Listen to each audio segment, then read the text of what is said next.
let's get to know the thin side of English. Hello, language learners. Welcome back to another lesson in our series on describing things. Today we're going to focus on a particular size descriptor, the word thin.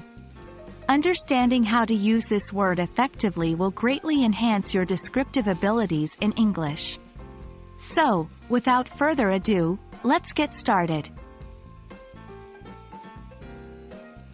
Firstly, let's talk about what thin means. Thin is an adjective we use in English to describe something that is not thick, often something that has small width or depth. It can refer to physical objects, like a piece of paper, or even to abstract concepts, like a thin argument. Examples: 1. The thin piece of paper. 2. A thin slice of bread. 3. A thin line between love and hate. Now, let's see how we can use thin in different contexts. Remember, in English, adjectives usually come before the noun they are modifying.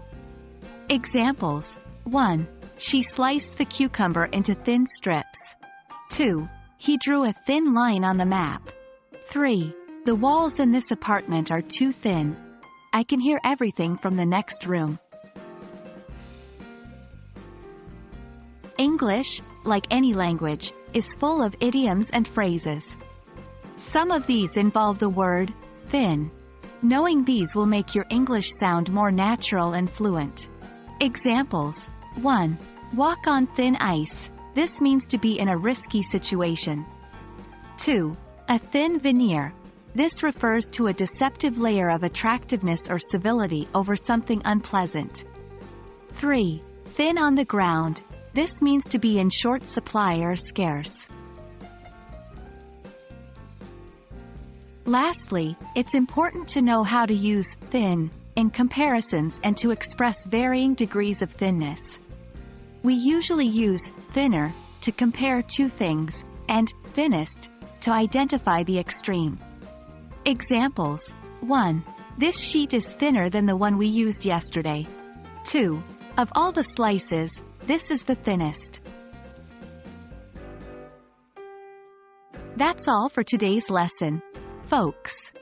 We've learned about the size descriptor, thin, how to use it in sentences, its role in idiomatic expressions, and how it works in comparisons.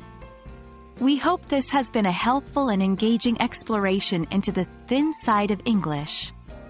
Remember, practice is key in language learning, so try to use thin in your conversations and writings. Until next time, keep learning and stay curious.